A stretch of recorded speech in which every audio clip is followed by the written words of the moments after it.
பிறந்த நாள் என்று பிறந்த நாள் இவள் வயது அறியாதவள்.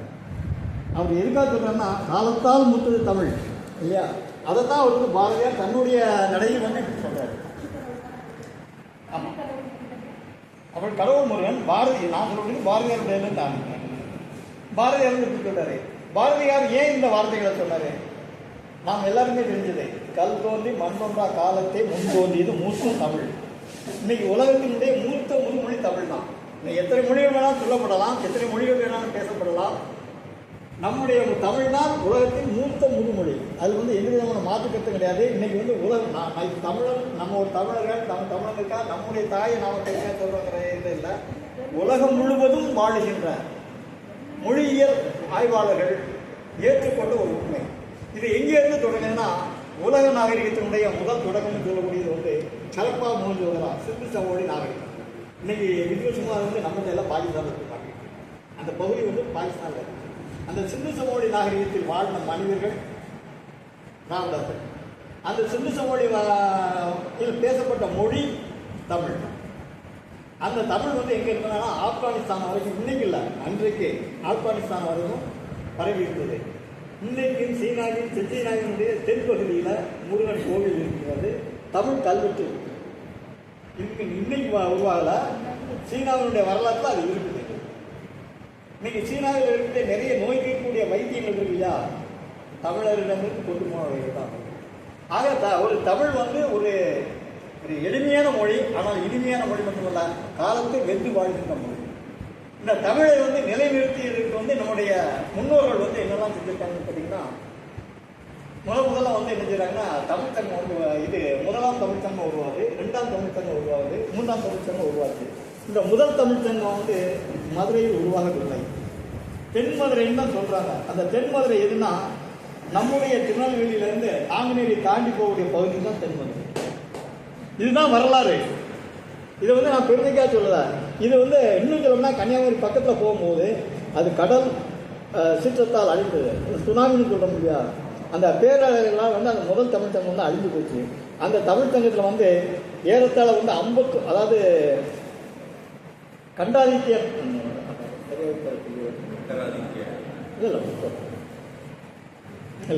இல்லை இருக்கு சீட் இருக்கு.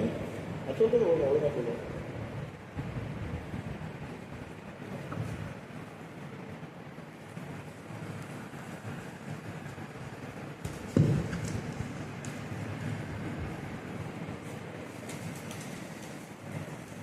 இந்த முதலாம் தமிழ்ச்சங்கத்தை வந்து தோற்றுவித்தது வந்து தண்ணி காய்ச்சின வழுதி. இந்த காய்ச்சின வழுதிங்கிற பாண்டிய மன்னர் தான் அங்கே இருந்து இது பண்ணுறான். அவனை தொடர்ந்து 89 பாண்டிய மன்னர்கள் வந்து என்ன செய்கிறாங்க, தமிழ்ச்சங்கத்தை வளர்க்குறாங்க. இந்த தமிழ்ச்சங்கம் வந்து சிறப்பாக வளர்ந்துட்டு இருக்கும்போது ஒரு கடல் சீற்றத்தினால வந்து அந்த பகுதி அழிஞ்சு போச்சுது. அதுக்கப்புறம் அங்கேருந்து தாண்டி முனஞ்சிக்குட்டி தாண்டி, அதாவது கன்னியாகுமரியிலேருந்து முனஞ்சிக்குட்டி தாண்டி இது கபாடபுரம்னு சொல்லி ஒரு ஊரை வந்து உருவாக்குறாங்க. அதில் வந்து ரெண்டாம் தமிழ்ச்சங்கம் உருவாகுது. இந்த ரெண்டாம் தமிழ்ச்சங்கத்தை உருவாக்குனது வெண்டோ இந்த பரவாயில்ல கபாடபுரம் கடுங்கோங்கிற மன்னன் வந்து அந்த இதை உருவாக்குறான்.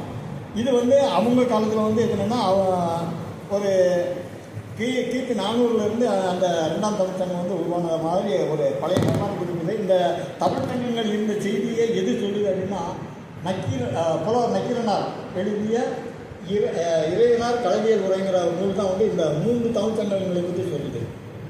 அந்த தமிழ்ச்சங்கம் ரெண்டாம் தமிழ்ச்சங்கம் வந்து அதுவும் கால இதனால அந்த கடல் சீற்றத்தினால் கடல் போகிறதுனால அழிஞ்சு போகுது. அதுக்கப்புறம் மூன்றாம் தமிழ்ச்சங்கம் இது வந்து இது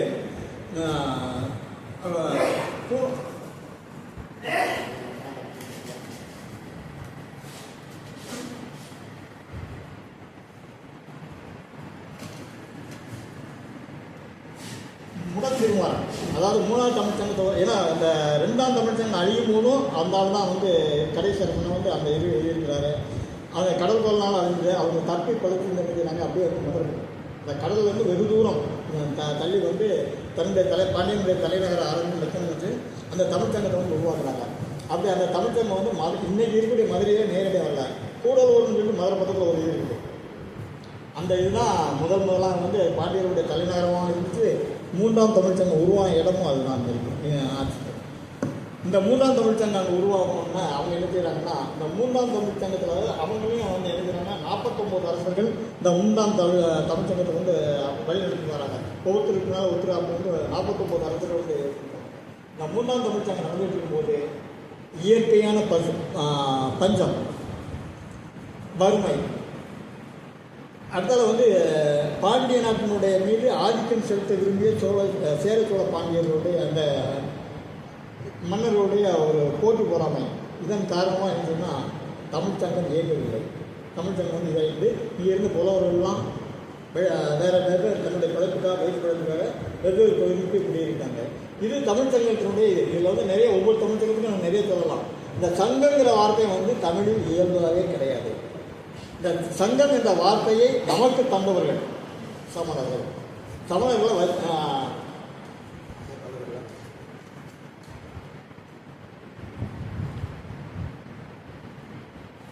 அவன் ஒரு சமண துறவி ரச்சரன், அவன் பேர் வந்து ரச்சரன் வரும் சரியா? ஆமாம், அவர் சமண துறவி. அவர் வந்து ஒரு சங்கத்தை உருவாக்குறாரு. அந்த சங்கம் வந்து 4ஆம் தமிழ்ச்சங்கம்னு அவர் சொல்கிறாரு. அதாவது 4ஆம் தமிழ்ச்சங்கமாக இருக்கலை, சமண துறவிகளுடைய மடமாக தான் அது இருக்குது.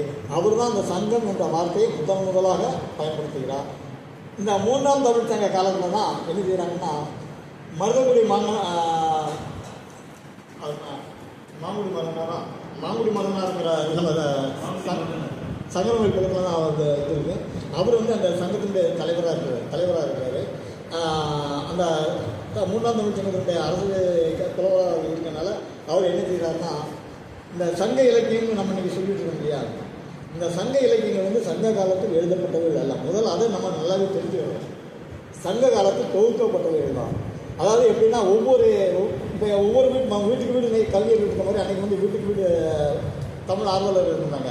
அவங்களாம் எழுதி எழுதிங்கன்னா நிறைய விஷயங்கள் வந்து கவிதை இதை எழுதி வீட்டு பரவலில் போட்டு வச்சுட்டாங்க. இதுக்கப்புறம் வந்து இந்த 3ஆம் தமிழ்ச்சங்க காலத்தில் தான் இந்த மாதிரி இதெல்லாம் தேடி எடுத்து இருக்கணும். அதனால தான் நீங்கள் வந்து இந்த சங்க பாடல்களில் பெரும்பாலும் பார்த்தீங்கன்னா சில பாடல்களுக்கு வந்து எழுதின ஆசிரியர் பேர், அந்த புலவருடைய பேர் தெரியாது.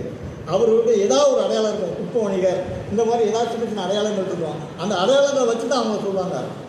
ஒருத்தர் வந்து மண்மண் இந்த குலாளர், அது குறுந்தொகையில் 2வது போட்டால் அவர் எழுதுன மாதிரி தான் அந்த குலாளர்னு பேர் வரும். அவர் எழுதுன மாதிரி வந்து அதை சொல்லுவாங்க. இது எப்படின்னா அந்த பாடல்களில் இருக்கக்கூடிய சில சின்ன அறிகுறிகளை வச்சு இவங்களை அப்படி ஒரு அடையாளப்படுத்தி அவங்க இருந்திருக்காங்க. நீங்கள் நம்முடைய சங்க இலக்கியங்களில் வந்து நிறைய 1000 பாடல்கள் இருக்குன்னா 990 பாடல்களுக்கு வந்து 900 பாடல்களுக்கு வந்து நிச்சயமாக வந்து எழுதியவருடைய பெயர் நேரடியாக இருக்காது. சில பாடல்கள் வந்து யாருமே கண்டுபிடிக்க முடியாமல் இருக்கும். சில பாடல்கள் வந்து அவங்களுடைய தொழில் அல்லது அவங்க அந்த பாடல்களில் சொன்ன சில வார்த்தைகளை வைத்து அவங்க அடையாளப்படுத்துறாங்க. இது வந்து இது பூராமே எப்படின்னா, அந்த சங்க இலக்கிய பாடல்கள் பூராமே முழுக்க தொகுக்கப்பட்டவர்கள் தான். சங்க காலத்தில் பாடப்பட்டவர்கள் அல்ல. இதுதான் ஒரு முக்கியமானது. இதுக்கப்புறம் வந்து நம்ம தமிழ் வந்து ஏன் நேற்றும் இருந்தது, இன்றும் இருக்கிறது, நாளையும் இருக்கணும். ஏன் தமிழுடைய சொல் இருக்குங்களா? வேறு எந்த மொழியிலையும் வந்து தமிழுக்கு வந்து ஆற்றல் கிடையாது. இங்கே மனைவிங்கிற ஒரு வார்த்தை எடுத்துக்கிட்டிங்கன்னா அந்த ஒரு வார்த்தைக்கு 60 சொற்கள் வந்து அடையாளப்படுது. மனைவியும் தான், அது வேற ஒன்றும் வேறு எந்த பொருளையும் தவிர்க்கல. ஆனால் அந்த மனைவிக்கு அவங்க தரக்கூடிய வார்த்தைகள் வந்து எப்படின்னா,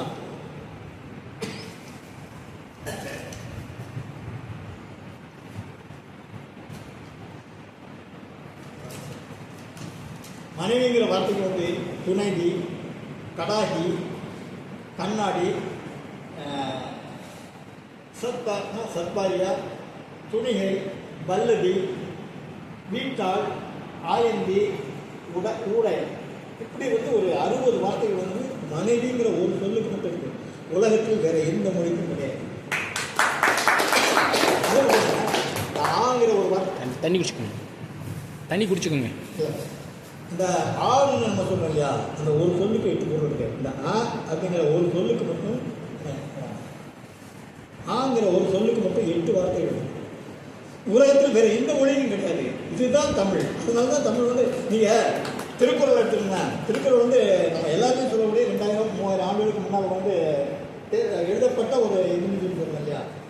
அந்த தொகுக்கப்பட்ட திருக்குறள் வந்து திருவள்ளுவர் எதை நினைத்து எழுதினாரோ அதெல்லாம் கிடையாது. இன்னைக்கு வந்து நம்ம காலந்தோறும் வந்து மாறிட்டு இருக்கு.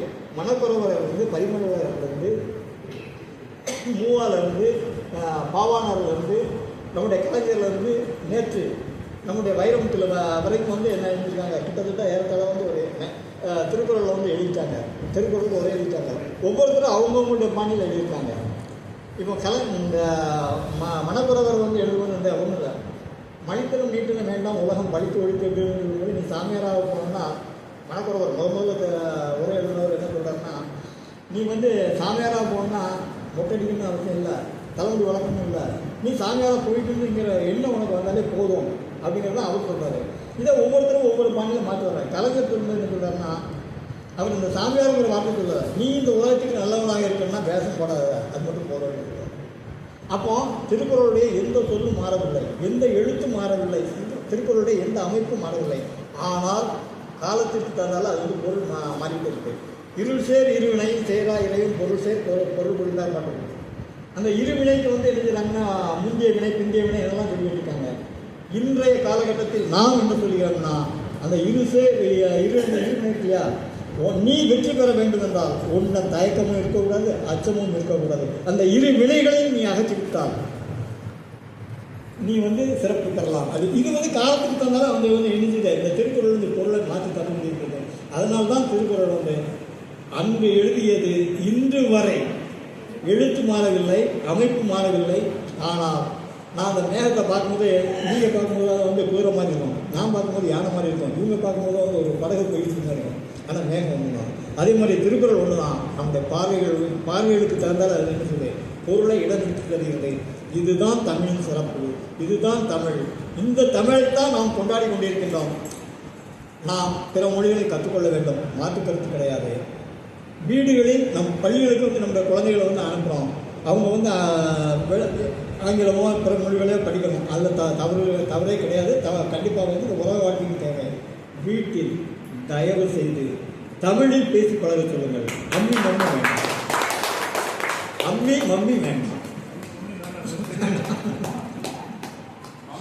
இன்னைக்கு நம்ம சொல்கிறோம்ல, இவ்வளோ சொல்கிறோம்ல, தமிழ்நாட்டில் இருந்துக்கிட்டு தமிழ் பிறந்த ஊருன்னா இந்த நம்ம பொதியை தான் தமிழ் பிறந்த ஊருன்னு சொல்கிறோம். இங்கே தான் தமிழர்கள் இருக்குன்னு சொல்கிறோம். பக்கத்தில் இருக்கக்கூடிய இலங்கையில் நல்ல தமிழ் பேசுகிறாங்கன்னு சொல்கிறோம். கடல் கடந்து போன நம்முடைய செல்வங்கள், நம்முடைய குழந்தைகள் ஞாயிற்றுக்கிழமை தோறும் புறநானூறும் மகனாரும் குழந்தைகளை படிக்க வைத்து கொண்டிருக்கிறார்கள்.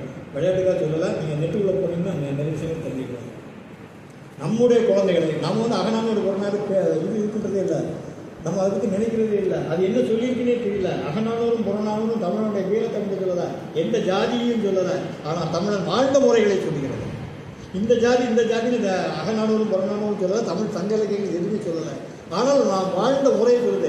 என்னோட குழந்தைகள் இன்னொரு பாடல் கூட உண்டு. அதாவது காதலன் வந்து தலைவன் வந்து தலையை இது பண்ண போவான். ஒரு புன்னை மரத்து மேலே பக்கத்தில் ஆத்தாங்கரை ஓரத்தில் புன்னை மரத்தினுடைய பக்கத்தில் வந்து அவளை தொட போவான். அவள் சொல்கிறா, இங்கே வச்சு செய்ய என்ன தொடாத, என் தங்கச்சி பார்த்துட்டு இருக்கான்னு சொல்லுவான். உன் தங்கச்சி இங்கே யாருமே இல்லையம்மா, நீ நான் இருப்பேன், உன் தங்கச்சி எங்கேயும் வந்தா, இந்த புன்னை மரம் நான் விதை ஊன்றி நட்டு வளர்ந்துருக்கிறது, இது என்னுடைய தங்கை அப்படின்னு அவன் சொல்லும்போது அந்த தமிழ் உணர்வு இருக்குது பார்த்தீங்களா, அந்த ஆழம் இருக்குது பார்த்தீங்களா, இதுதான் தமிழ். இந்த தமிழை நாம் போற்றுவோம், இந்த தமிழை நாம் கொண்டாடுவோம். நம்முடைய வருங்கால சந்ததிகளுக்கு இந்த தமிழ் உணர்வை என்றும் எங்கும் எப்போதும் தமிழோடு நாம் இருப்போம், தமிழ் நம்மோடு இருக்கும். வாய்ப்புக்கு நன்றி.